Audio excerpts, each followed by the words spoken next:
Hello, good evening, and welcome to the Fatback 4. I am Gav, and with me this week I have got Seany, Keith, and Emmet. Loads to talk about. We're going to talk about graffiti, lineups, first half, second halves. We're going to do some ads. We're going to talk about Liverpool 6 points off the top of the Premier League table, returning players, a little look at Napoli, some charity stuff at the end. So it's going to be a packed hour or hour and 15 minutes. Or when we say that now, it'll be fucking 2 hours, won't it? Famous last words. Yeah, I shouldn't have said that, but look, that's the way it goes. Straight into it though, as I always ask every week. How was your weekend, Keith? Yeah, it was grand. The weather was geek, wasn't it, over here in Absolutely Dublin? appalling. Oh, it was muck.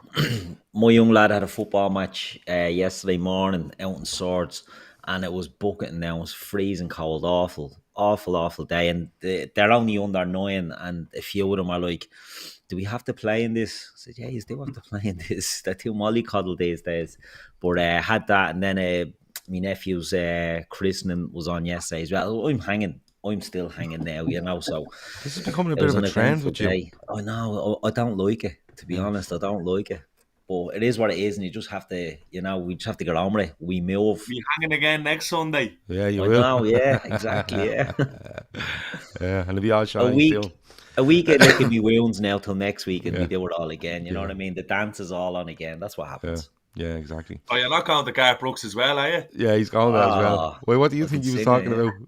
The dance. Oh, just when he said the dance, do you know what? I was offered 2 tickets today, and I was thinking, No, stop Yeah, it. you'd have to, just for the dance. I have to be Think honest, like I had a breakdown when this fella, I remember he tried to announce 5 nights at the Crow Park about 5 years ago.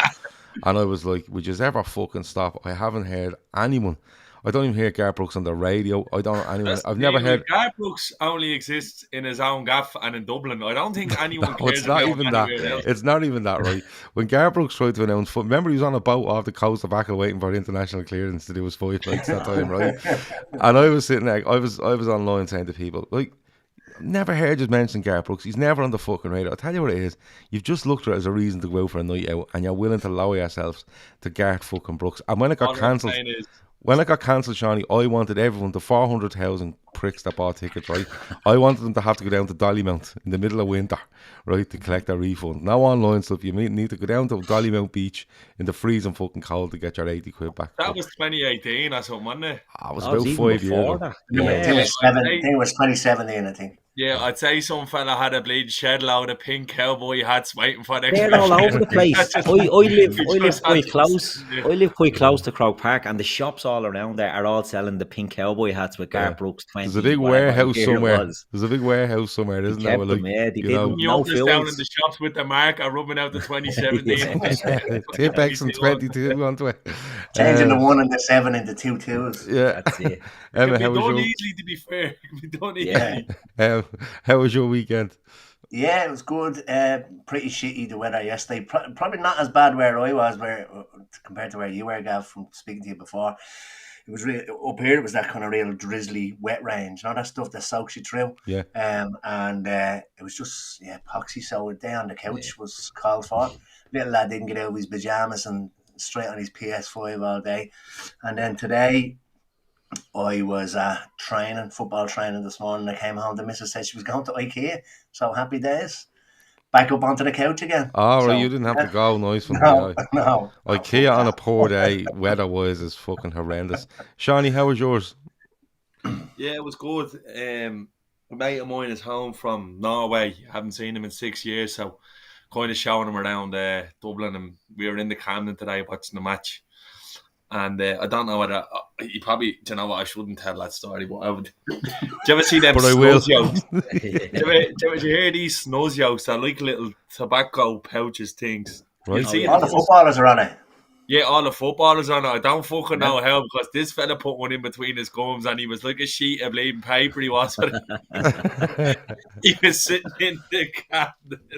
He ended up in the jazz for about a half an hour. Because he's actually staying in my man desk. I was like, you are right. He says, just having a lie down here. They'll be grand in the morning. Fucking hell. See you Tuesday. Yeah, no, the weather was shite all weekend. I went out last night and came out of the pub at 1:30 in the morning, and there wasn't a sinner around the place. Like, there was just nobody anywhere, no cars, no taxis, no nothing. Walked home and it was like a fucking monsoon. And then today was fucking gorgeous out. But I know it was an alright weekend. Let's get into it. Before we get into the game itself, though, Keith, there was a lot of Liverpool-related murals defaced, we would say, by Everton fans. Allegedly. Allegedly, yeah. Some of it was just fucking stupid. Some of it was racist, and it just wasn't a good look whatsoever. A lot of Everton fans online are saying it's an absolute disgrace. I've seen a couple of Everton fans online offering their help to clean it up. But look, this friendly derby thing has gone out the window. It has a long time for me, Keith. Yeah. You know, but I don't mind it if it's a bit edgy and it's a bit fucking fiery. That's what derbies are meant to be like, you know. But that sort of stuff, Keith, you know, like you have to draw a line somewhere. You know what I mean? Like a lot of them are Liverpool today. One of them is actually done supporting the food banks in the city, which both Liverpool and Everton fans will probably know people that needs to use that service. And you have to draw a line somewhere, Keith. Like, it's fucking ridiculous. Thankfully, the people that created these murals have got together and have fixed them up and stuff like that. So that's a good Fair thing. play. But overall, though, Keith, it's just fucking ridiculous, isn't it? It's terrible, you know. But look, it's probably just a group of fucking idiots that haven't got a clue. Do you know what I mean? That don't know, that don't realise that food banks affect everybody. Do you know what I mean? And it's not just a Liverpool thing.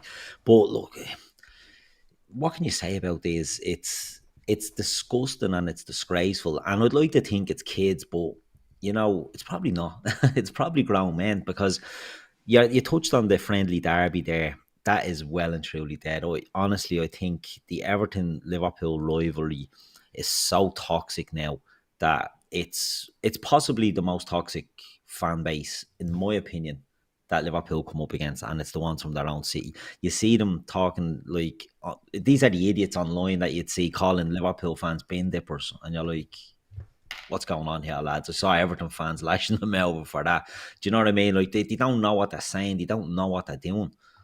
But it's just gone so bad now and toxic that it's absolutely horrid. Like, all the Hillsborough stuff, and then there's, you know, wall push and all this sort of, it's absolutely horrendous. But this is what's become now. And you think back, look, we're the same age, Gav. Sean, you're a little bit younger, but like me, Emmet, Gav will remember, you know, the 80s, and you're looking at the cup final and all that, and it's families are going together. It's split down the middle. It's half red, half blues.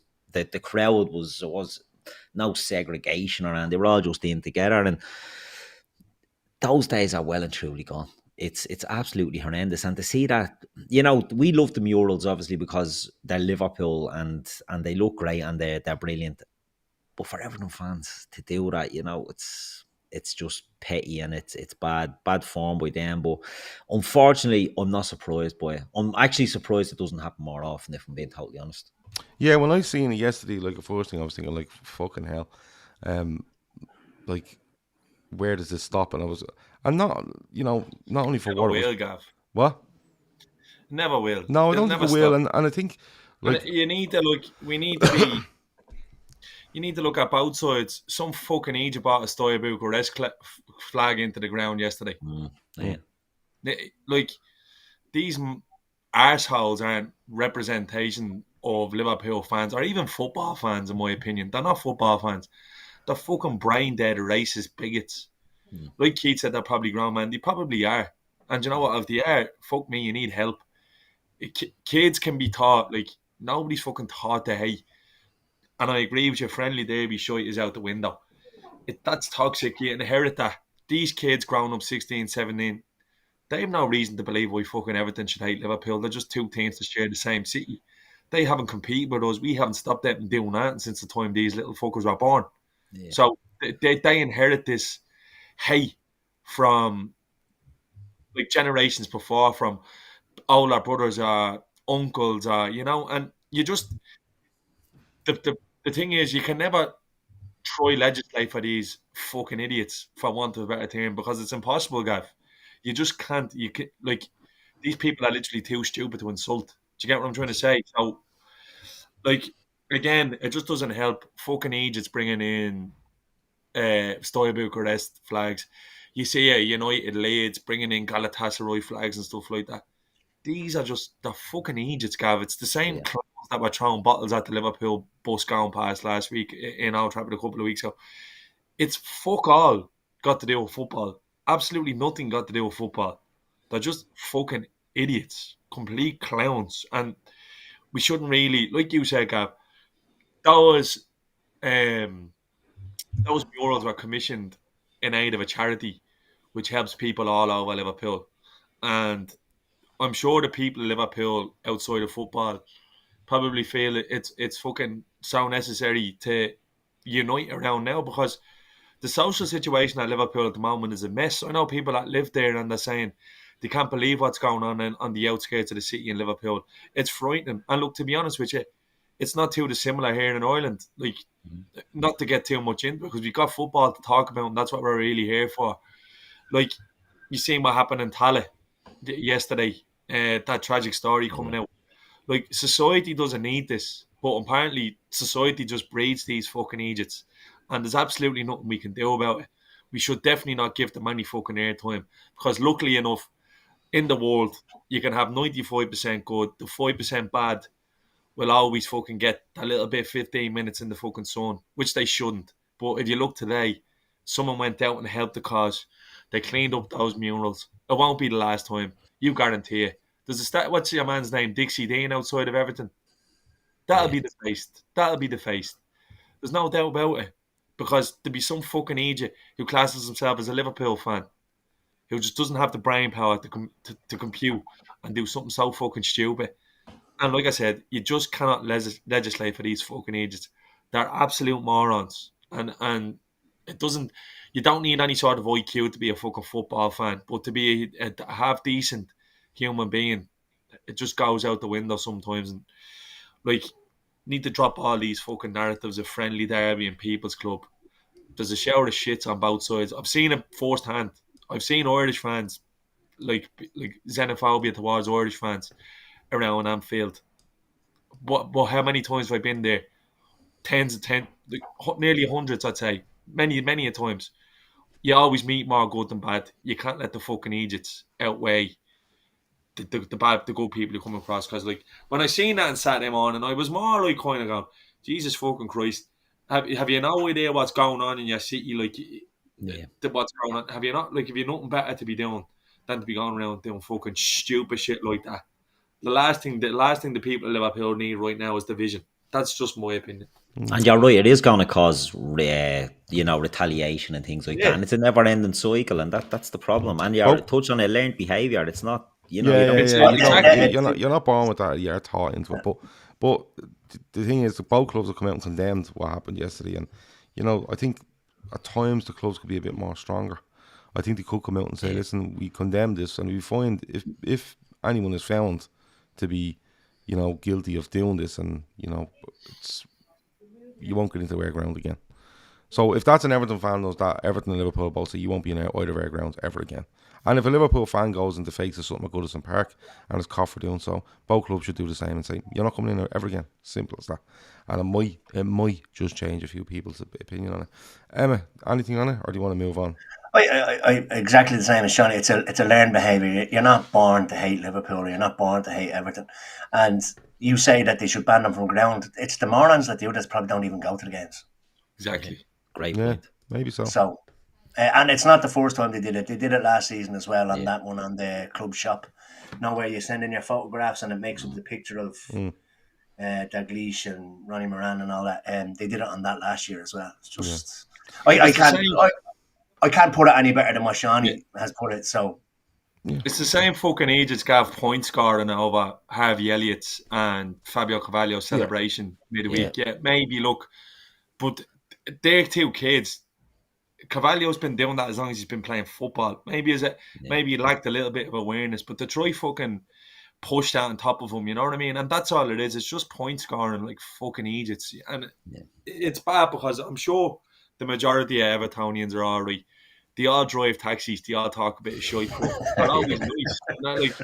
That's just the truth. That normally your exchanges with them are mostly nice, and you can't be bogged down by these fucking idiots. And again, you're going to see it all up and down the country. Like Celtic Rangers was yesterday. Like, it's just like you said, it's learned behaviours. I don't know, maybe education is the answer, but even then, it's impossible. You can't educate those who do not want to be educated. Yeah. The world is full of division at the moment, be it in politics, sports, and everything. You know, when you have people like Donald Trump and Boris Johnson in positions of power, they run with a narrative. You know what I mean? And he who talks the most shite, the most controversial shite, is, you know, is lauded, and people now take sort of lawlessness on as the norm. And I don't know if it's going to stop anytime soon, and I hope it does, because, you know, Sean, you touched on there the Rangers Celtic. I was watching Uruguayan football there earlier, and that's all mental over there as well. Big derbies will always have a bit of needle about them, but there has to be a line, you know what I mean? And unfortunately, I think the line is gone now, and it's just a free for all for people to do what they want. Look, it's hopefully it's the last you see of it. I doubt it is, but hopefully it's the last you see of it. And I'd like the clubs to be strong on it, on both sides, if either side done anything. But look, I wanted to mention it because it was just it was fucking ridiculous. Look, seeing that when you woke up yesterday, you know, before the Merseyside Derby, and the funny thing is, like, it nearly takes over from the game. You know, everyone's going about the Merseyside Derby, and it nearly takes over because people are still talking before, during, and after that game. Vast majorities of people are talking about what happened before it. Nothing to do with anything that goes on the pitch, so it's one of those. I want to get into the lineup because it surprised a few, it excited a lot. Emmet, he puts Tsimikas in instead of Robertson. He goes with Carvalho and Elliott beside Fabinho in midfield, and he brings back Darwin Núñez up front instead of Bobby. I think there was a mixture of reaction to that. I think it was quite, wow, he's really going for it, was one reaction, and the other one was kind of going, oh, we're leaving ourselves a bit open here by being too attacking. But were you excited by it?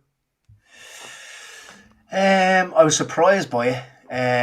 I didn't have any problem with it. But I think it's probably down to his hand is probably nearly forced, because he probably has a plan to rotate the likes of Trent and Robertson. And for that reason, you don't start Milner in midfield, because he has to come on later on at right back to take over from Trent. Bobby would have played 3 games in a week, which I'm not sure he would have in his legs, 2 in the space of 3 days. So it was probably out of necessity as much as kind of, like you said, going for the game. But I didn't actually think that he would ever start Elliott and Carvalho in the same midfield, if I was being honest. But like I said, I think his hand was probably forced with what he has to pick from. Yeah, you're probably right, because when you see the Milner change for Trent later on, I think it actually showed up as options in midfield, because I think he was always penciling Milner for Trent. I'm starting to wonder if Trent's foot is carrying something, carrying some sort of note, because it's in a derby where you have that much. I thought we were in the ascendancy, and then he brings Milner on for Trent. I think we lose a little bit, but look, line up Keith, you know, it's an exciting one.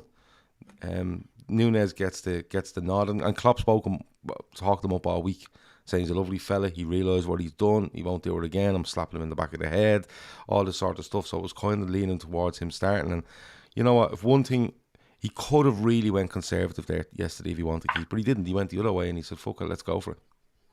Yeah, I mean, I understand the excitement of seeing Carvalho and Elliott in the team, but it was always going to, in a derby against Everton, it was always going to probably leave Fab a little bit isolated. And look, he went for it. He made an attacking lineup, but I think, as Emmet said there, I don't think he had many options, because he was having to think about later in the game and what he could do. And I just think Núñez coming back in, yeah, okay, I could understand it. Was it maybe a little bit with the talk all week about his mentality is okay, he's going to learn. I probably thought, yeah, he will come back in, but I felt he may have come off the bench. Do you know what I mean? I was surprised to see him start more so than the midfield. The midfield I was surprised at, but I was more surprised at Darwin starting. I thought he would have just put Bobby to the well again and just said, look, go again, and we'll look at Napoli and see what we're going to do there. But you know, he done it. And the Tsimikas one, look, Robbo has been way off. Do you know what I mean? This season, I've no issues with Tsimikas starting the game. I think you get an awful lot out of Simicast that we're probably not getting out of Robbo at the moment. So no issue with that one. But the midfield, I think it's more of a case of Elliott or Carvalho rather than Elliott and Carvalho. And I think that maybe showed a little bit because the boys, they're not naturally central midfield players. I know we don't play a central too, but you know, they're both wingers, really wide players. So their natural inclination is to go even 5 yards either side, and that's just leaving gaping chasms then. And Everton's start midfield was what, Onana, Davies, and who else? Iwobi. Oh yeah, do you know what I mean? And they're, you know, Iwobi gets a lot of stick, right? But he's actually a good player. He's been one of the physical. best He's players this quick. season. Yeah, he has. But he's a big fella as well. He's very quick. He's physical. Onana at the same, so 6'5". You know what I mean? So I just felt maybe it wasn't the game for that little experiment. But Klopp knows more than I do, so I'm not going to criticise it too much. Shawnee, were you excited by it? Because, like, let's be honest, you can argue Simicast or Robertson. You know, it's throw 2 balls in the end, see which one you catch. Good points on Firmino. It would have been 3 games in 7 days, but to put those 2 in, they're really exciting prospects, and it shows a lot of trust in them, I suppose. You know, get in there, play midfield, because usually we want 2 to help 1. You know, you want a Henderson or a Kate or Milner or someone in there to help an Elliott or Carvalho, but you know, we just went and said, "Fuck it, put the 2 of them in." Yeah, and like I'm starting to think now he should be looking to change the setup of the team. To be honest with you, and I thought that's probably what we would have saw. That's what I thought he was going to do. I honestly thought it was going to be, when I seen the lineup, I was going, oh fucking hell, like he's kind of leaving, because Fabinho struggled. Make no bounds about it. He's played too much football in the last 5 years, and it's starting to show. Like, it is big time on him. And when I saw the lineup, I'm thinking, all right, he's got Carvalho and he's got Elliott in there. Are we finally going to see like a 4-2-3-1 here, and kind of Elliott and Fabinho in the midfield and letting kind of Carvalho float in the 10? And it wasn't. It was a 4-3-3, and I actually think we start okay, but you could see straight away when everything were breaking, we just didn't have the legs in the middle kind of to combat them, and they were getting our back four handy.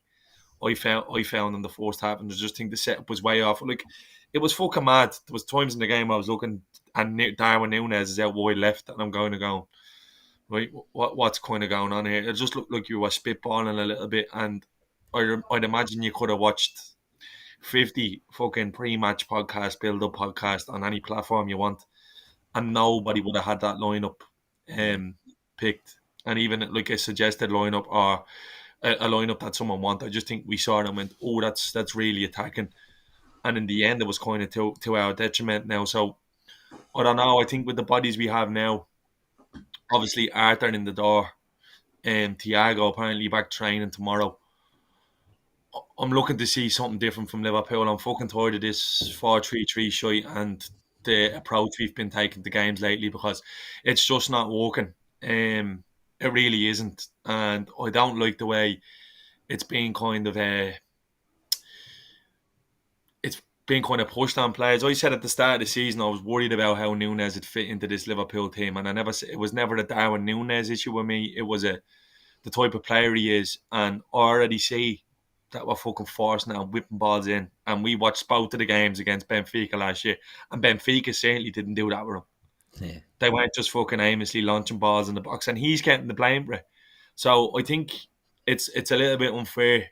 The lineup, it is what it is at the moment. Like, fucking, the bench looked a lot better. I will say that the bench did look a lot better, and we are getting players around, but just we haven't got the legs to play the football that we've typically played throughout the years, and I think we might need to change approach a little bit in order to just fucking see us through to November. The season is literally 2 halves this year, and we just need to get through to November. And Klopp has got to find a way with the players he has available now, because we're seeing all the shit about Champions League squads.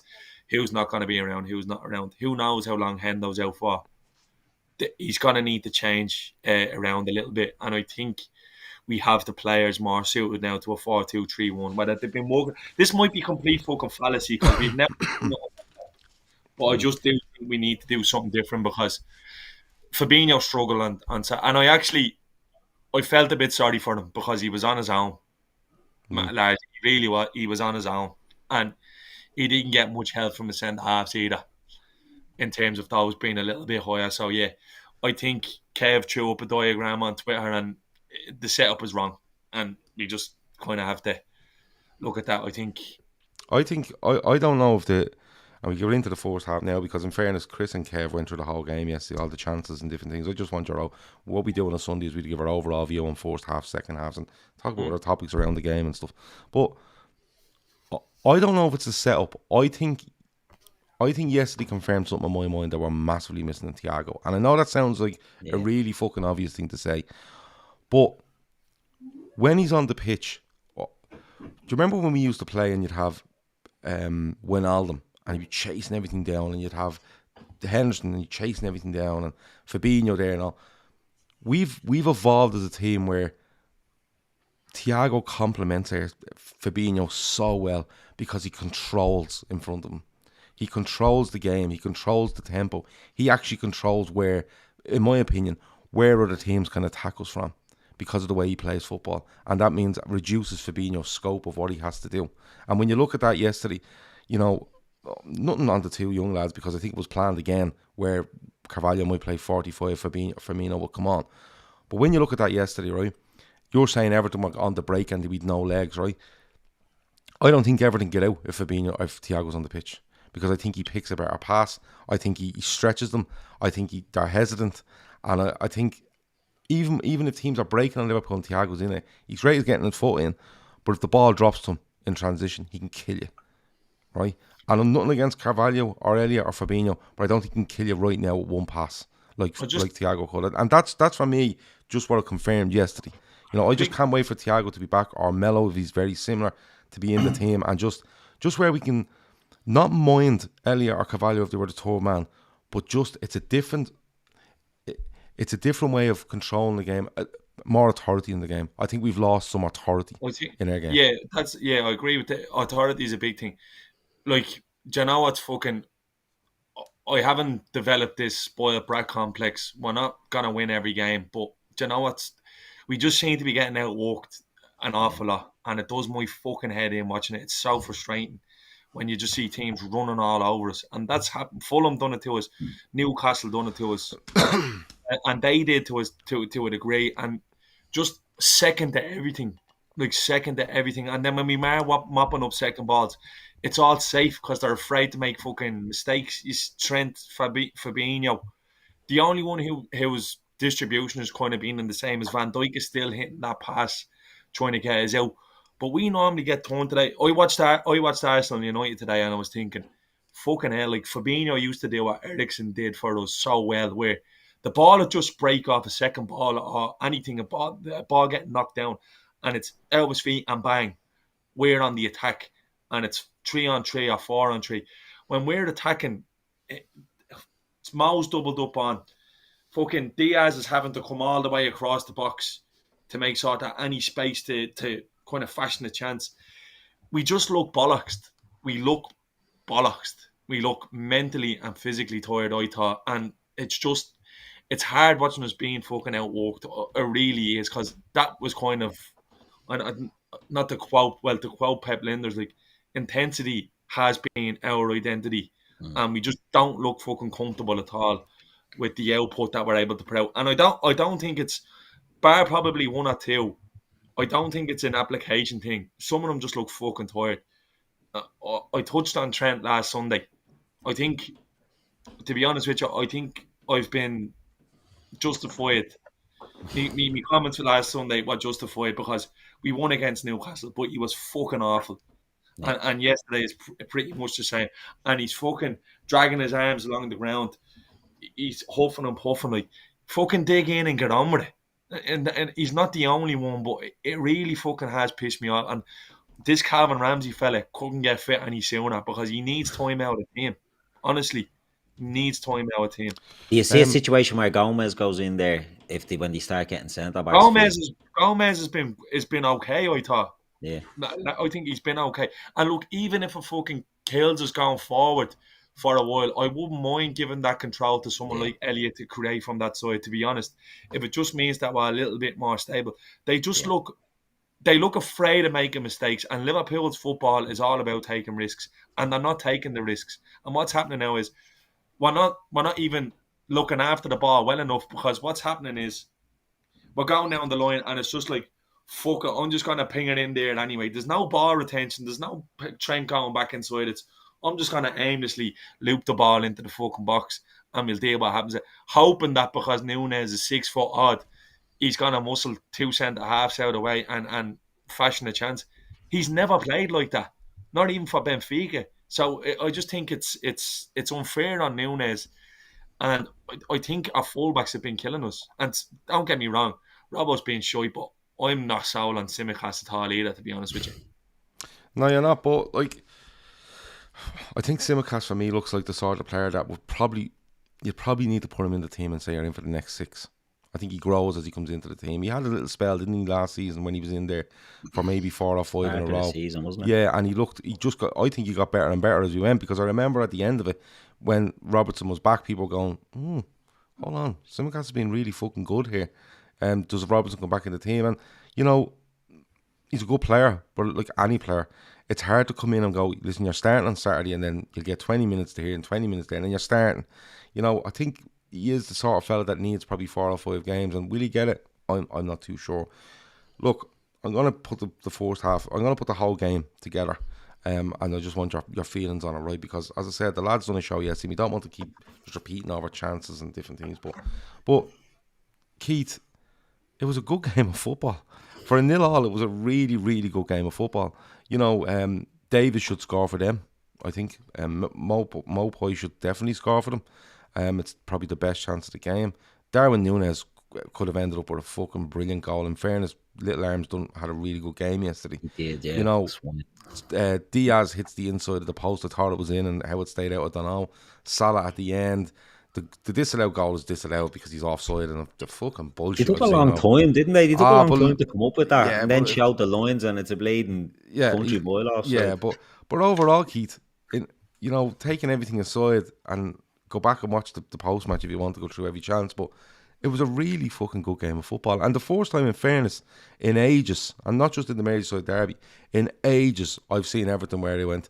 They look a bit organised here. They look like they know what they're doing, and they look like, even if they went 1 down, I think they would have just stuck to their guns and kept going. They looked a lot better than I've seen them in a long, long time. And it's not easy for me to say that, because I think Lampard's a spoofer. Yeah, he is a con man. And Little Arms, you're right. We've had a lot of fun at his expense. He was very good yesterday. He kept Bobby out loads of chances. I thought Bobby was great when he came on. Thought Bobby was really good. And he's in a nice run of form. We can't play Bobby all the time. But yeah, it was. And I think that's the thing, Gav, you touched on. Everton were good. It wasn't just that Liverpool had all the chances. They did have an awful lot of chances, but so did Everton. They worked it well. They made their opportunities. But I think what's going to kill them is a lack of a striker. Do you know what I mean? Now, Neil Maupay, I don't think is the man. I don't think he's the one. He works extremely hard. He's a hard worker, but he's not prolific. And I always felt that was Brighton's problem was, you know, Neil Maupay. They always had to upgrade him. And now I think Everton have him, and he'll do a job for them, fair play. But I don't think he'll get the goals. I don't know where they'll get the goals from. Gordon has got a couple for them, but I don't think he's really they'll have to look prolific. at Calvert-Lewin coming back as well. Yes, I think he's a flash in the pan, this fella. I don't know. I'm not sold on him, to be totally honest. But in fairness to them, they did look good. I touched on Iwobi earlier. I thought he was very good.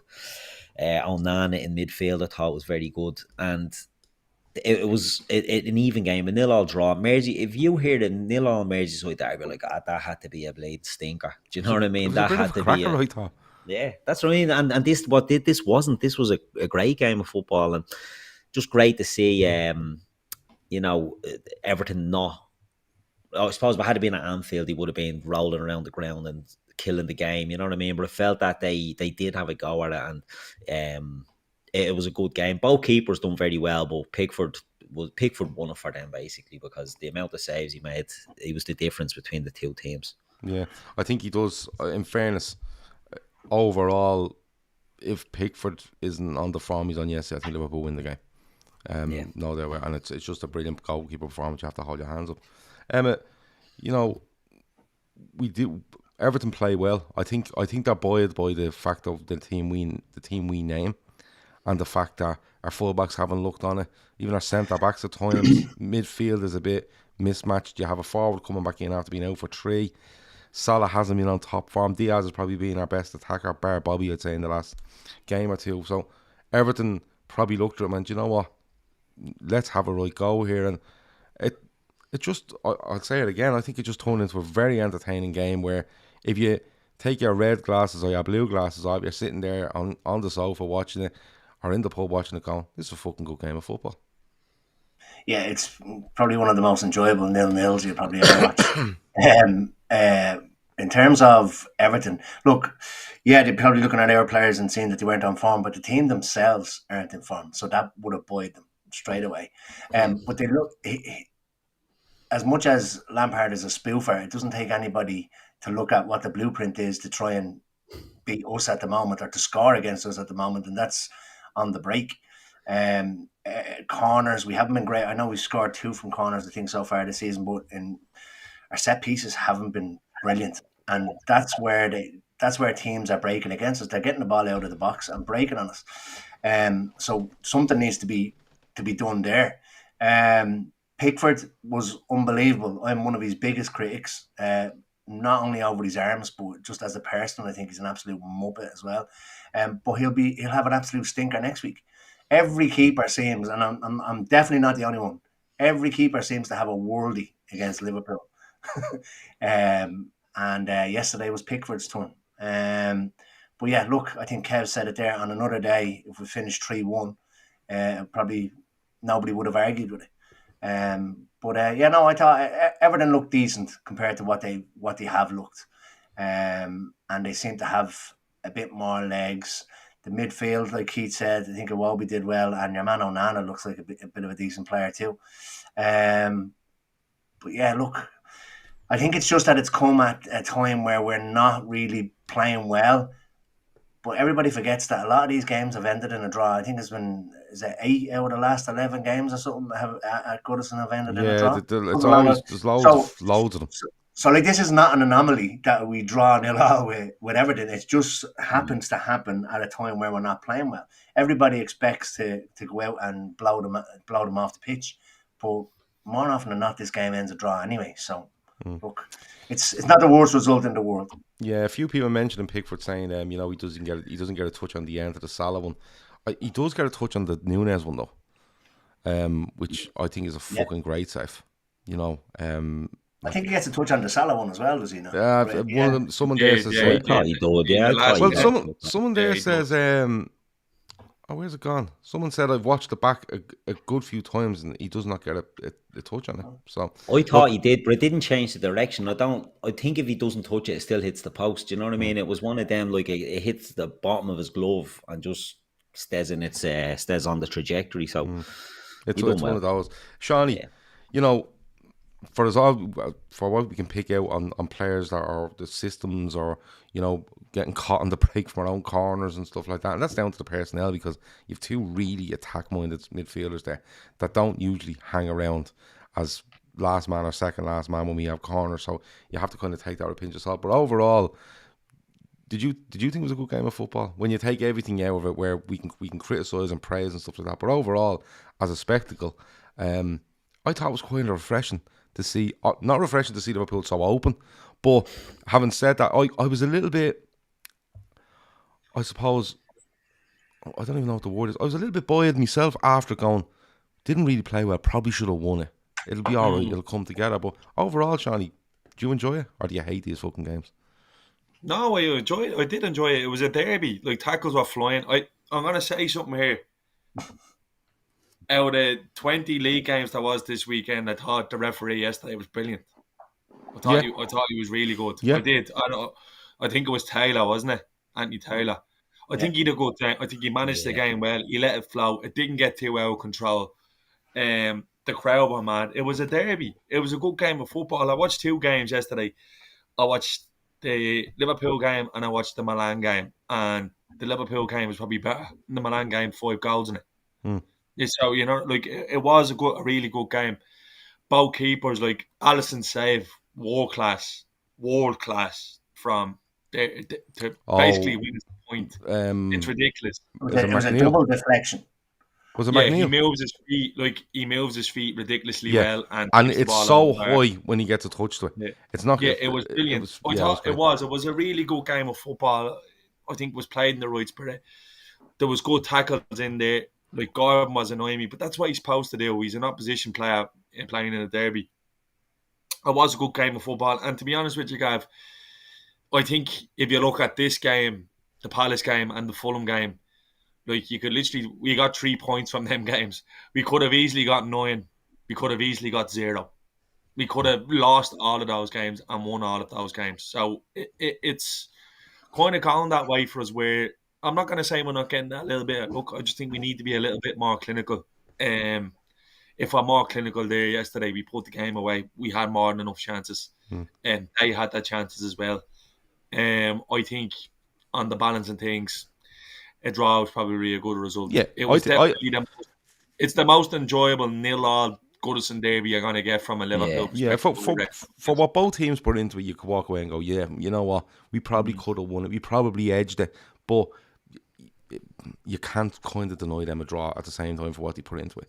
And no, actually, like you said, they were much better. They were, but it's a derby. I'd expect if they couldn't get up for the derby, that bollocks. Yeah, and you know something like, you know, we have to take it when we're looking at all these issues that we have at the minute, and you kind of go, yeah, it was end to end. We could have lost it in the end. We probably could have won it in the end, and it's just one of those. And you know what?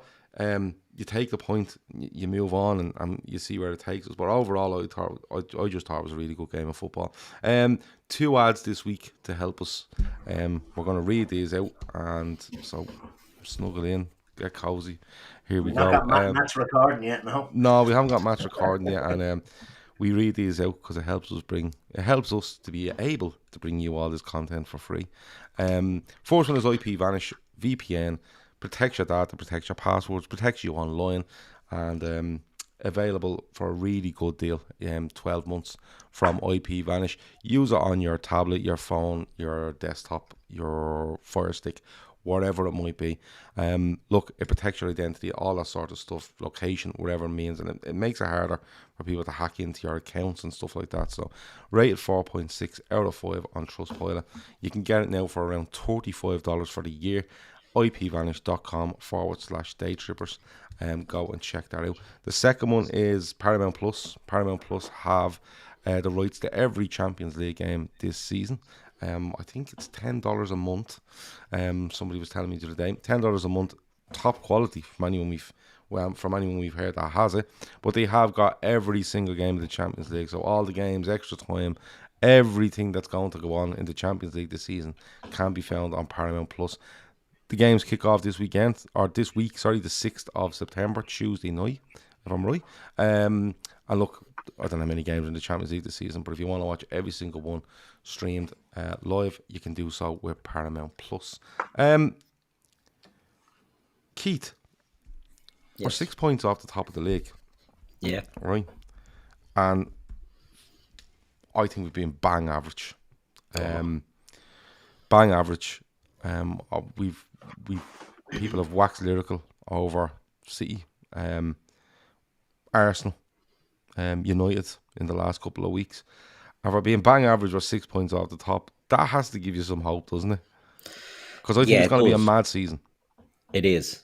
And I think, when we get players back, I was delighted to see Jota coming on yesterday, because I think Jota gives you a little bit of needle and a little bit of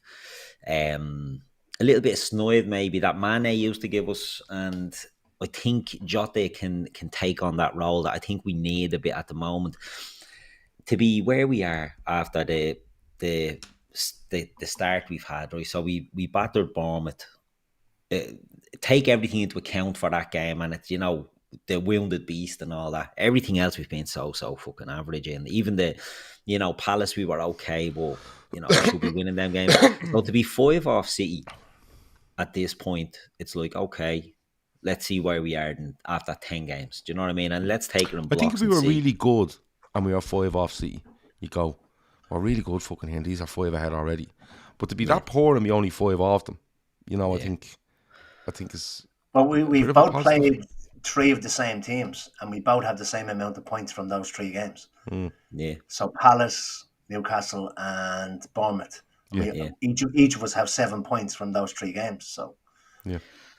It's going to be one of them seasons. We said it all along, you know, it's going to be such a disrupted season. It's going to be crammed in now until the World Cup. You don't know what's going to happen during the World Cup, and then it's a race for the end. I think for Liverpool, where we are now, you don't want to be out of it come the second half of the season. And I think if Liverpool can be in touching distance to City, then I think it's going to be, you know, do you think if they were offered, we'll see the real Liverpool then? They're 6 points off the top now. Do you think if Liverpool were offered 6 points off the top when we go for this World Cup break, they take it? Yeah, I would. And if it's not City that are 6 points ahead of you, they would take it. Do you know what I mean? So I'm not even looking at 6, I'm looking at 5. Do you know what I mean? Because no disrespect to Arsenal, but you saw today that Arsenal were a very good team, it has to be said. They were got very easily when they came up against a counter-attacking fast break team. Now, we can't speak, you know what I mean? We're getting blamed, turned over by everyone on the break. But Arsenal will lose points, will drop points. So I'm looking at City, where at City 5 points ahead. We have to beat them. Do you know what I mean? That's what we have to look at now. Whereas United have played us and Arsenal, traditional top 4 teams, and they've won both of them, or top 6, whatever we call. They've won both games there.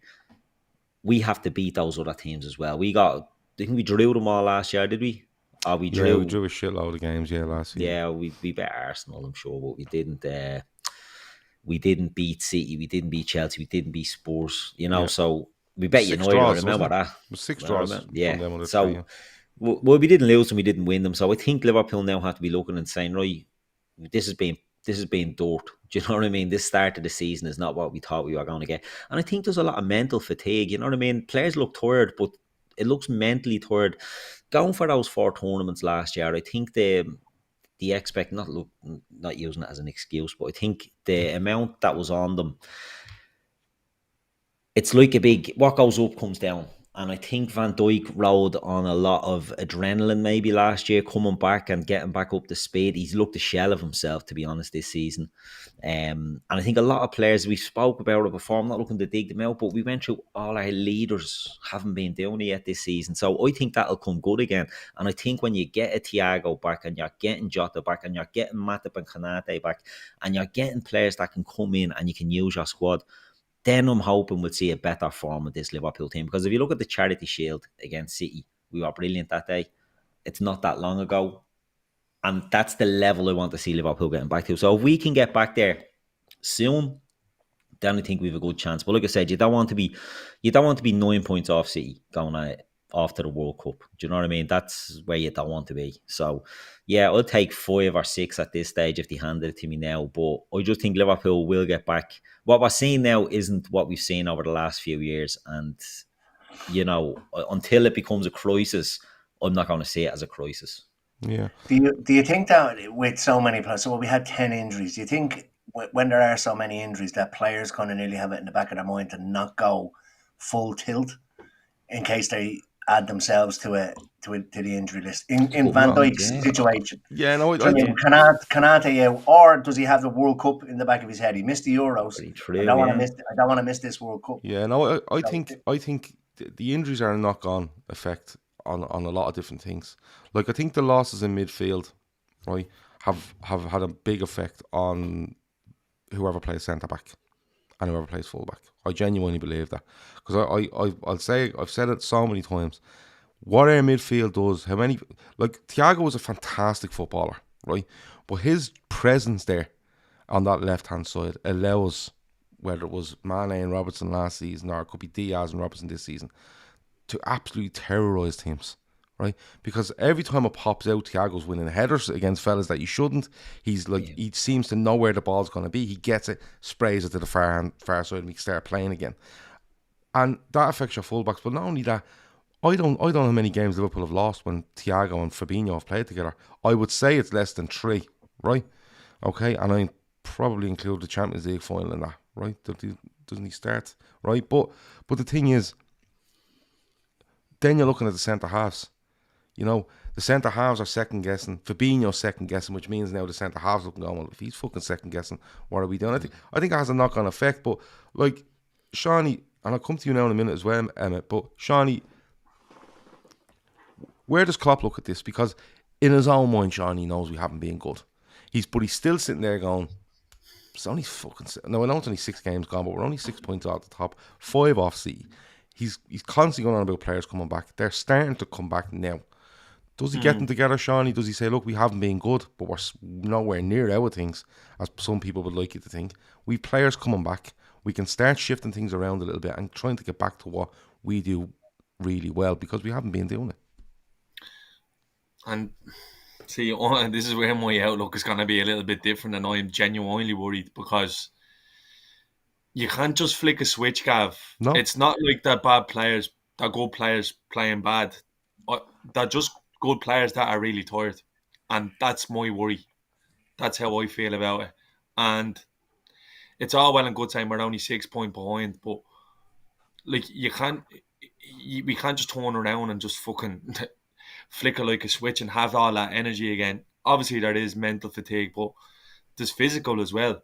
And if you keep getting fucking outrun by teams and outworked by teams, the 6 points becomes 8 points, becomes 9 points, and then you're out of it. So there needs to be rockets, or there needs to be some sort of management from Klopp where he changes the setup a little bit to kind of alleviate any sort of, just share the responsibility. You can't have Fabinho running around, who's on half a tank already as it is, on his own in a 3-man midfield. He needs help. He needs to do something to support him. He needs to change the setup a little bit. I actually think this Liverpool squad, even with the players that we have now fit, is the most mouldable. It's not like years gone by when it was literally had to be the 4-3-3 and the front players. We have a couple of number 10 players now. We have someone like Diaz, who's more of an out-and-out winger than what we've had in years, although he's been a decent outlet for us this year. You have Mo, who's good enough to do both. And we have a target man now in Darwin Núñez where we can change the system. And I think we need to give fucking teams something to think about now, because they literally know now we can outwork this Liverpool team and just deal wherever they have an attack, because they know our attacking patterns. And I think that's where it's up to Klopp now to kind of chop and change and kind of think of a new approach for these games, and in a way where we're going out in a setup. We go out and play Napoli Tuesday, Wednesday night, and Napoli are expecting it, and then we're playing with a number 10 all of a sudden, who's floating up Núñez, causing bleeding havoc, and they're going, oh well, hold on, this isn't the script, or this isn't how we set up. We need to kind of change her up a little bit. So much, kind of in a way, not in a Brendan Rodgers kind of way, but just in a little bit of a tweak that makes teams think again, because everyone knows how we play now. And I'm not going to say we're found out. We're just really fucking tired. We're getting outrun, and it's just a shame. Step on Max talking about being outrun. No. It's completely different. It's completely. You don't. We press the fucking life out of teams. That's why we have the ball most of the time, because we're doing the running to get a fucking back. Simple as that. It doesn't look like you just pass the ball does the work. We press the fuck out of teams. We haven't got that in us this year. We were good in spits and spats doing it. We just look bollocksed. And I think the likes of Thiago coming back, Arthur could change it. Who knows how long Hendo's going to be out for. All I can say is, I'd say Klopp is fucking snapping, because he would have had in his head, I'm going to rotate this way from now until November. And that's all been taken away from him because of injuries. He hasn't been able to do it. He's playing this midfield. It's been tough for them. It's been tough for us. And we've just been on the wrong end of luck as well at times. So I think he just needs to fucking tweak a little bit, because there's enough quality in the squad to get us through. Like, if you just Ian McLaughlin, Seany, how are we mentally tired in City or not? Because City won the prize at the end last year. Yeah. And that gives you a fucking jolt. And I tell you what else City done. They're at the buying a fucking test tube footballer. Honestly, I don't know I how watched them yesterday. I watched them yesterday for probably the first time this season, and he has no interest in playing football. He's no, literally going in the box and saying, no, "Put it in there, will you?" no. He It's doesn't mad. even suit them. He doesn't have No, to no, suit them. he. Do you know what? Kevin De Bruyne is literally banging balls into the back stick. Correct. And the It's thing like is, if anyone watches NFL, nobody passes to him. It's Nobody like if passes to anyone him. it's like watching NFL. It's like if anyone watches the Chiefs, Kansas City Chiefs, it's Pat Mahomes just going, fuck it. Tyreek Hill is down there somewhere. These boys are just City are normally tippy tappy, nicey woicey, fucking banging into the 6-yard box, and fucking go gadget leg is gonna get in the end of it. Yeah, no. Saying that I watched it yesterday, and they don't want to pass it to him. They've no interest in the build up of around them, and they're literally all they're doing now is just saying to De Bruyne and Bernardo, listen, we're just going to overload on the right hand side here and make sure we get the ball to them. And they're saying the same. Like, Foden and Gundogan doing the same on another side, and just overloading on either side just to get a chance to put it. They're giving themselves the highest chance of.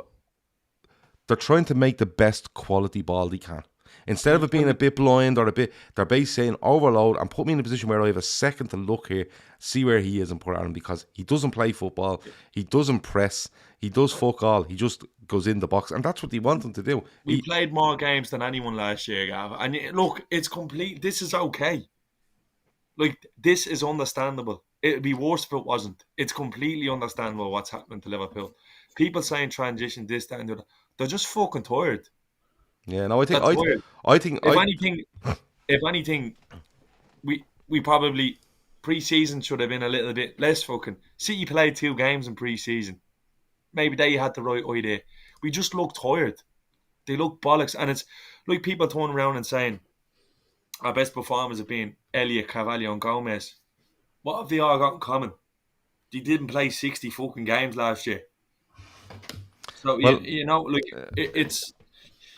I can see what's going on. That's the thing. I understand why we are the way we are, and it's not because we didn't sign a midfielder. They're just tired. This is coming. This has been coming. This is the 2021 season. I think that's.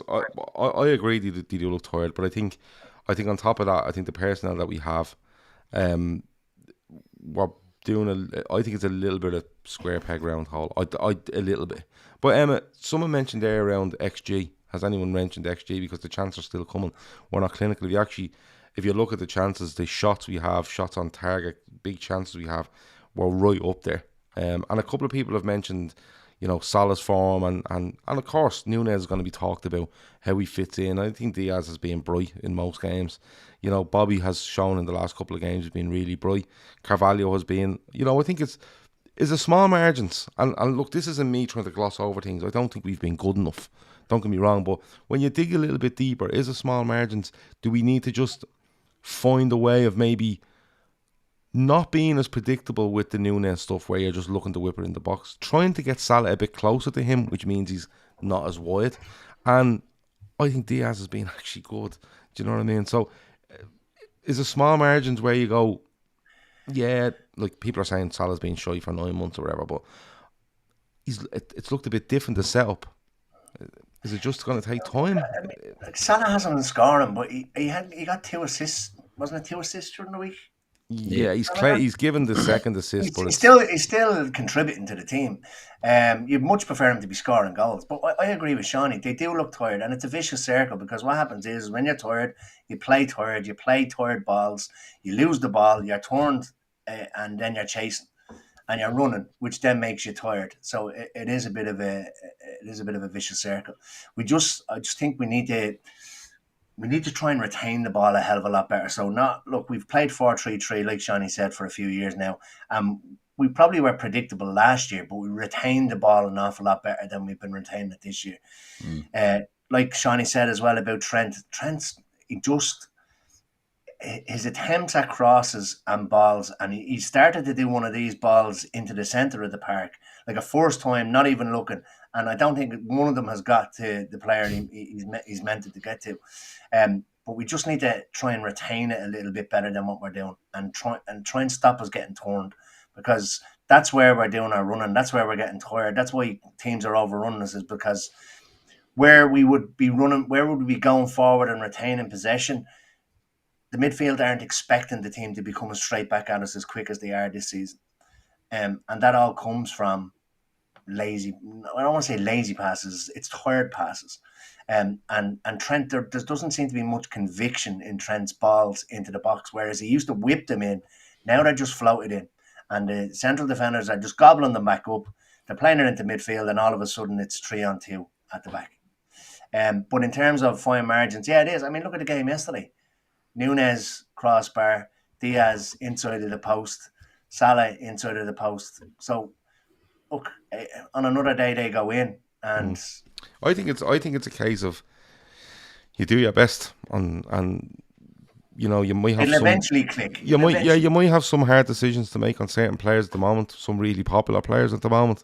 You might have some big decisions to make on them, but I think you have to just persevere until you see players coming back, not only because of the players they are, but the more options it gives you, and the chance to rest players, and the chance to rotate. You know, like people, Henderson is an awful example, because when you say Henderson's name, half of the people go yeah, and half of the people go fuck no. So he's actually in a horrendous fucking thing to do, right? But what I'm saying is, in certain games you could turn around and go, do you know what, stick Henderson in the 6, Fabinho, you're out, right? Or, you know, Milner should be starting games for Liverpool in my opinion, but big games anyway. But in some games you turn around and you go, right, Fabinho's back in, he's fresh, I'm going to put Milner in there and he's going to work hard, and I can give whoever a rest. Do you know what I mean? It's just one of those where I understand people's frustrations about refreshing squads and stuff like that. We all agree we should have brought in a midfielder in the summer, maybe 2. We've done 1. We haven't yet seen him. So, but we can't keep going on for the next fucking 7-8 months about what we should have done in the summer. You know what I mean? And then when the summer comes around, they'll be saying, I want X and I want Y. But it's not even that. I get the frustrations, but we have to just take on a game-by-game basis as to what we have now. Do you know what I mean? Or we can go back fucking years and start going on about transfers that we didn't do. But I agree with the people, what you're saying with regards to it, but it's probably time to leave it now and go, what have we got and what are we going to do?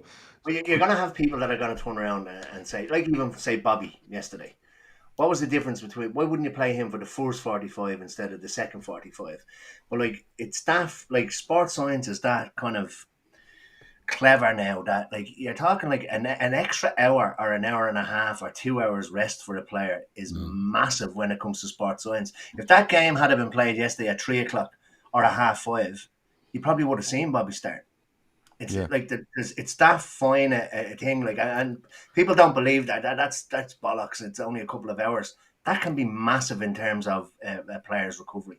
And like, we played Wednesday, and then you're playing a 12:30 match on a Saturday, a derby. Do you know what I mean? So, like, I reckon you see Bobby starting on a 3 o'clock or a 5:30 kickoff yesterday. Jono says, Gav, we're trying to explain why we're tired, but we know this.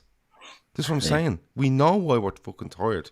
We know why we look lethargic. We know why we're not running as much. If you had shite bags like Oxlade-Chamberlain and fucking Well, I want to I don't know. Well, yeah, we would. Here we go. Because that was a good. Big up and talk around stats. We'd be fucking far better off if we could pick these games to play, lads, to play games of football.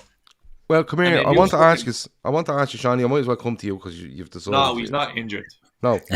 No, come here. I want to ask you, right? And it's probably one of the last things we'll talk about before we head off. But Oxlade-Chamberlain and Naby Keita have both been left out of the Liverpool Champions League squad. Now, Oxlade-Chamberlain is understandable because I think, was it the end of October, start of November was originally what he might be back for, and there's no point. They're squeezing everything in here before the World Cup starts, and I think the 18th of November or something like that, so there's no point. But the Naby Keita one, like, gone. We were under, but Seany, we were at the understanding, and I don't want this to turn into a Naby Keita bashing session because it's not, right? But it should be. Well, from your listen, if you want to bash him, that's absolutely fine, right? I'm more frustrated. On the internet, I'm gonna bleed and defend them. No, I'm more frustrated. I'm more frustrated at the fact that he's 100%. Before Old Trafford, the game at Old Trafford, Klopp, or after the game, Klopp says, "Or he was 100% in the grand, then he just fell down." It's frustrating, right? And now he's not in the Champions League squad on the fucking 4th of September. Yeah. So for 2 months, we're going to play Champions League football, right? In the next 2 months, we're going to continue. We're going to get all these games out of the way. It's going to be finished earlier than it usually is. The group stages, and Naby Keita's not in it. Look, the fucking don't. There's nobody can tell me that fella is injured. Absolutely nobody. He's been fucked out. Yeah. And that's not even speculation. What did we see when we beat Newcastle? Don't know, Seany. Inside Anfield. Kanate, who's a knee injury, jumping around the fucking bench. Thiago, who's nursing a fucking hamstring injury, jumping around the bench. Darwin Núñez telling people to fuck off, fuck you. Where was Naby Keita? Nowhere to be seen. Nowhere near the squad. Not sitting there with his teammates. He's fully fit. Doesn't start against Palace. Left out against United. Toys out of Pram. Fucked out. I reckon that's what that happened. The agent started, didn't he? I'd absolutely be shocked if he's not sold in January. But Klopp did come out and say it was a muscle injury. Klopp talks a lot of bollocks, Gav. Klopp lies. He's not going to say otherwise. Fuck me, relax. I'm only saying, tell you what Klopp said in case you didn't see it. He's lying his bollocks off. Klopp basically said it in a way. It's bizarre what happened. He felt like. Yeah, listen to what Klopp says when he says about him. There's never conviction in what Klopp is saying. Yeah, there's a bit of there's a bit in the way he speaks. He's not. Listen. Come here, and tell you. It's a very valid theory you have, right? What I'm saying is that it actually makes it more valid the more I think of it, because Klopp doesn't turn around and go, muscle injury. The Champions League is running on till November. Like, why didn't he do something last week and get rid of him? But hold on, right? Ox tears the hamstring off the bone in a friendly. All right, that's apparently what happened to him. That's a bad one. Okay, fair enough. What the fuck happened to Keita? He was literally trained the day before the United game and then wasn't in the squad. But Klopp couldn't tell you why. And all of a sudden he's out for 3 months. What the fuck did he do?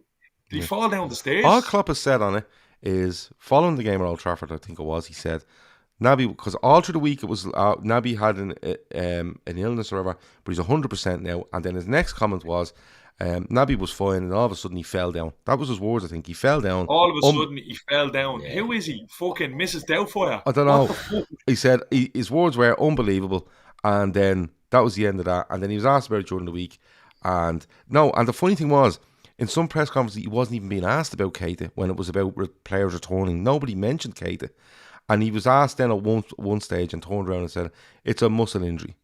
He'll be out for a bit. And the fucking dog ate me homework. Will you stop the lights? He's gone. That's all it is. And it's interesting because the only thing you could kind of come back with is that if something happened before the United game where, say for instance, he wasn't going to start, threw his fucking toys out of pram, why didn't he just turn to him and go, listen, find a new club in the next 7 days? Because he can get a big signing bonus if he goes free next year. Yeah. Or what he could have said was, terminate your contract. We'll terminate your contract. You've 8 months left. We'll give you 6 months' pay, and you fuck off. And he gets a signing on somewhere else. So he's like, what age is Naby? 26. He can miss a season of football. Well, he's more or less done that for Liverpool at this. But he can miss a season of football in a while, man. The club's looking to pick him up because he has talent. Dean Regan said he didn't say that. He actually said he fell out, meaning the squad. He fell out of the squad.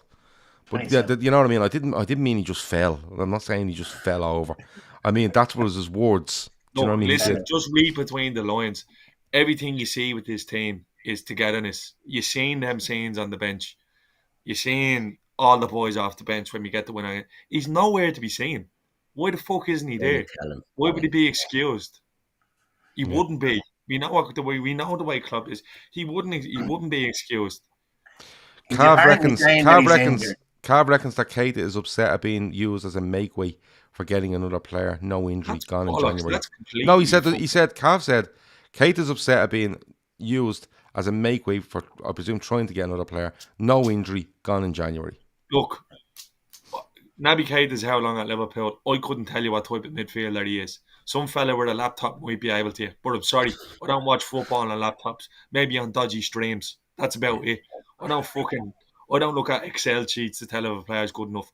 I look back and go, do you remember that game fucking Keita took by the scruff of the neck? Could probably say it 2 or 3 times in his You'd time have as a to think Liverpool about it, fan. wouldn't you? You'd have to think Yeah. hard on them Thanks, games. but no thanks. Someone says to me, Naby Sturridge, don't ever compare Naby Keita to Daniel Sturridge, because when Daniel Sturridge played, you knew exactly what you were getting. The fella was world class, fucking brilliant. And when he left Liverpool, he left with tapped on the back saying, "Thanks, Daniel, but you're done." We should have. This is the club's fault. Ultimately, it's the club's fault. They should have fucked him out last year, and they should have fucked fucking Chamberlain off for him as well. And now we're stuck with the two of them. Yeah. Honestly, And that knock-on effect, I suppose, is what you're seeing in midfield, because I kept going on about it during the transfer window. They weren't going to sign midfield at 9 and 10. And the only reason we ended up with Mello is because Henderson gets injured and he has to bring somebody in.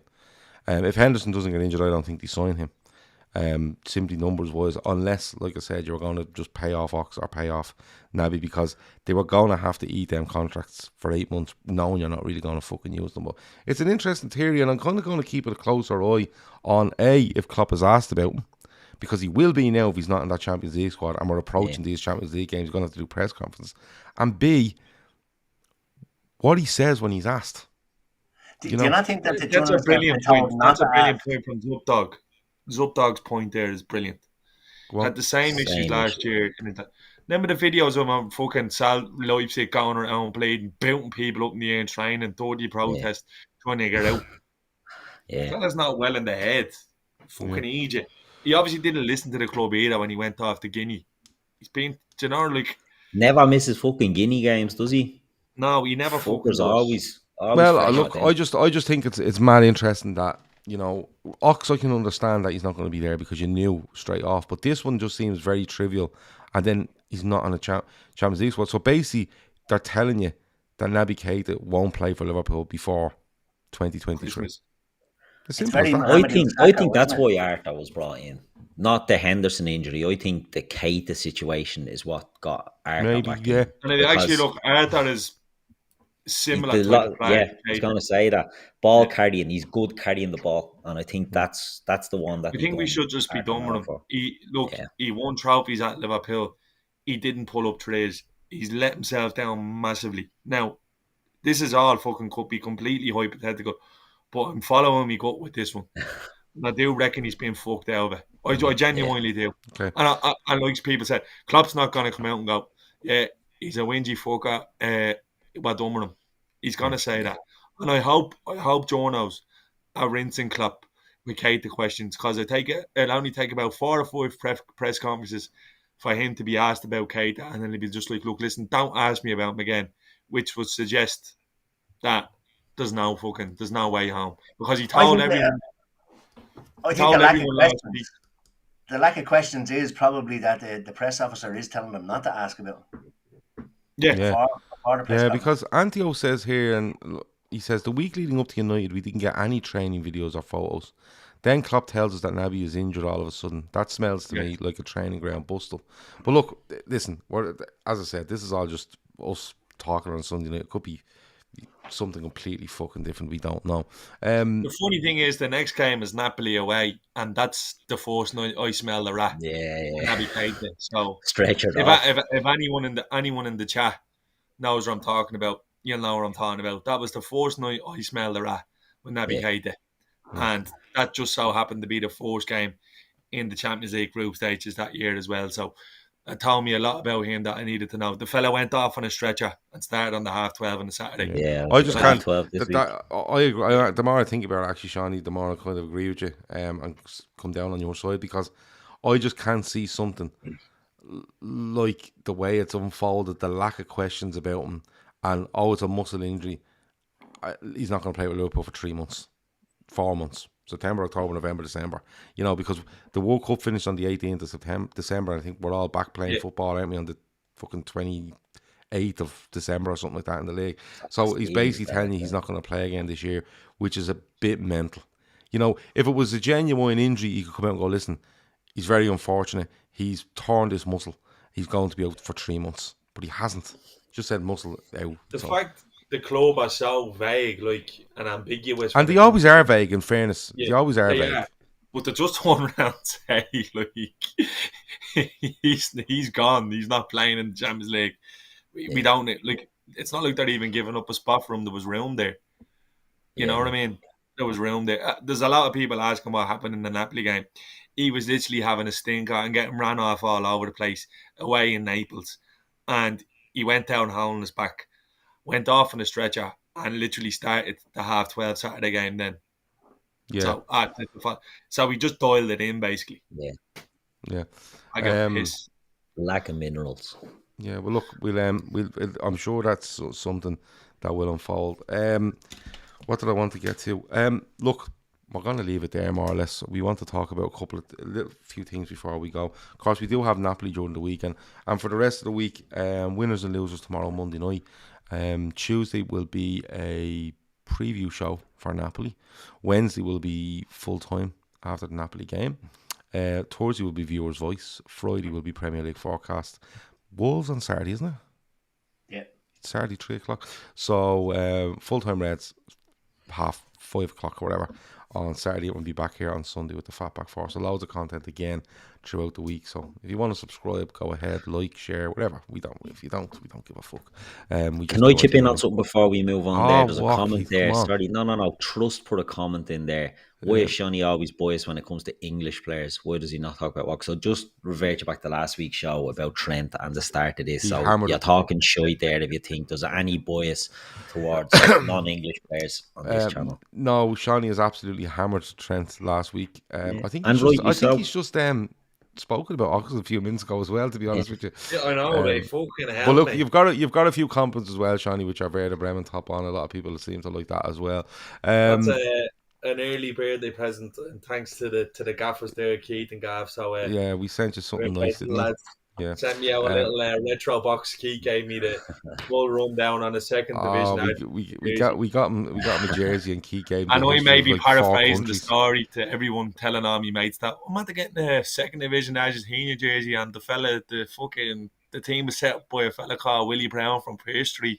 They're all like, yeah, grand. Close enough. Close enough. That'll do. Sure, they're not going to look it up. But look, yeah, as I said, loads of content this week. So if you want to subscribe, listen to it on your podcast apps. If you're listening on podcast apps, give it a review. That's meant to really help as well. But subscribe and all that, as we said before. If you want to, you do. If you don't, you don't. Well, nothing we can do about it. Bobby's Wish to Walk currently sits around 17,000 off its target. The link is in the description if you want to go and donate. As you know, there's no way for you to give this podcast channel money via YouTube. No way. We've closed it all down. What we want you to do is, if you think you want to give us a $5 or a $10 or whatever it might be, and you can't, great. Hit the link in the description. Give it to Bobby instead. And when we get to 150k, we will start a new campaign for someone else. Picture during the week of Sienna going to school, walking into school, absolute top dog down Cluny way, I think she is.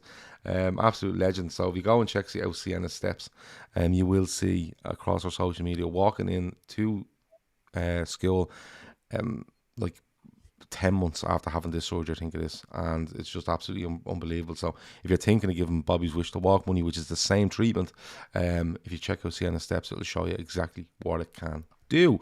One more thing though as well, I just want to throw up on the screen for you, is this Keeper Memorial match, LFC Legends versus John Bosco, Harvey Norman FC and friends and family down at Pat's Ground, isn't it? Richmond Park in Inchicore next Saturday, the 10th of September. Starts off at 11 o'clock in the morning and keeps going right up until all hours of the night. So this is for Keith Bourne, a memorial match. Seany asked me to throw this up. You have got Ronnie Whelan, Ray Houghton, Michael Thomas, Jermaine Pennant, the likes of them playing in this, and it's for a really good cause. So if you're around Dublin, you want to go and see some Liverpool legends, you want to have meet and greets or whatever it might be, go and check it out. And as I said, it starts early in the morning and it goes all the way through till all hours of the night. Just give a bit of backstory to it. Keith was he was he was well known around the community in Drimnagh. Anyone who knows Dublin based football would be familiar enough with John Bosco, and Keith was a great lad around, and he helped out a lot. And he sadly passed suddenly before Christmas with an unknown heart issue that he had. And this is kind of the Bosco's. He was a massive Red as well. He actually frequently listened to the podcast. The time I'd seen him around, he drove seeing around walking through gym. But as you know, Gav does a lot here for charity, and this is like kind of you're getting a return on. I'm not going to say an investment, but you're getting bang for your buck here. It's a tenner for the game. You head across the way down to Good Counsel then, and there's like Q&As, meets and greets. You have a couple of lads there from off the ball. There's going to be prizes handed out on the day. My brother is actually playing in the game for John Bosco. He's going to be in goal that day. So if you're around the area, it's only a tenner a ticket. I'm sure it'll be a great day for all involved. You'll have seen a few of your heroes, I'd imagine, from back in the day. They were all before my time, except for Jermaine Pennant. But I think there's a few more involved. So look, it looks set to be a great day. If you're around, I'd highly recommend it. I'll be there myself, and then into my party later that night. So it's on the same day. So should be a bit of crack. You playing? I wish I could. I've worse knees than Naby Keita. But look, no, it's a really good cause, and if you want to check it out, you can. Because you know what, it's a good day out. Go off the family, watch Liverpool legends playing, and you know what, every tenner they get in the door at Richmond Park helps them, and I presume Pats have looked after them down there as well, so that's really good of them as well, because the League of Ireland season is still ongoing and stuff like that. Pats are probably away this weekend, but still letting them use the ground and stuff like that is really good of them too. That's about it. Emma, anything else before we go? No, just looking forward to Wednesday, isn't it? Napoli on Wednesday. Kind of a break from the league, probably what we need, and hopefully get the 3 points. Good stuff. Keith, anything else before we go? No, nothing. What music are you listening to this week, Keith? Usually I listen to a bit of music. Who was I listening to today? I just had a mix on today. So I was at a party yesterday, my sister's young fella's christening, and there was a lot of 80s. So I'm big into the 80s, you know what I mean? Yeah. So the song that I'm big on at the moment is Phil Collins and Philip Bailey, Easy Lover. What a tune. Okay. Get on it. Okay. Cracker. Go and check it out. Hit up your Spotify now. They're going to be big someday. They are going to be big. These boys are going to make it big. Shawnee, anything else before we go? Yeah, I am just shocked to be made it through a podcast without talking about Shy Bar, whoever it is, after. I'm leaving that because winners and losers tomorrow night, and I know VAR is going to get absolutely volleyed tomorrow night. Yeah, again, one of the worst weekends in officiating. Dave McGallagher's called in sick already. I hear this going on. Not even going to bother. I'd say his head is melting. But the fuss about Van Dijk's tackle, right? And it was over. It looks worse in slow motion. You know what I mean? There was no force in it. Everton fans are all online, slow mo, showing the exact moment he hits Onana's foot, and you're like, you slow any of these down, and it's going to look like that. You know what I mean? Like there was no force in it. He handled it well, Taylor. He was a bit of a shy bag. I think the worst one is the Coutinho one. I think we see players 5 yards offside, right? And the West Ham, and then the fella is there. The West Ham one was poor as well, but the linesman will just stand there with his flag going, no. When he's fucking miles off, and then he puts the flag up, right? He has the flag up like a light yesterday. Yeah. Right? And then the ref blowing whistles like a light. And the funny thing is, just let it go. There's no point in you being there. Just let it go and let it go in the net, and we can all check it afterwards. But the problem is, it earlier as well. It's going to get an absolute hammering tomorrow night on winners and losers. I can just tell you that for nothing. But look, that has been the Fatback for 1 hour and 24 minutes, which isn't bad for us in fairness. We've got through absolutely loads. Make sure to check out Bobby's Wish to Walk. Make sure to check out that charity game. We have it up on our social media as well. We'll bang it back up. It's definitely a post on our Instagram. It's definitely a tweet as well somewhere. But what I'll do is we'll get it retweeted again. Just to refresh people's minds and look if you can help that out. Absolutely brilliant. Loads of content coming this week. We hope you enjoy it. Keep in the comments. Keep throwing all your opinions at us. We agree with loads. We don't agree with some others, but we like getting them on screen and talking about them. Anyway, that's it. Talk to you in a bit. Over and out.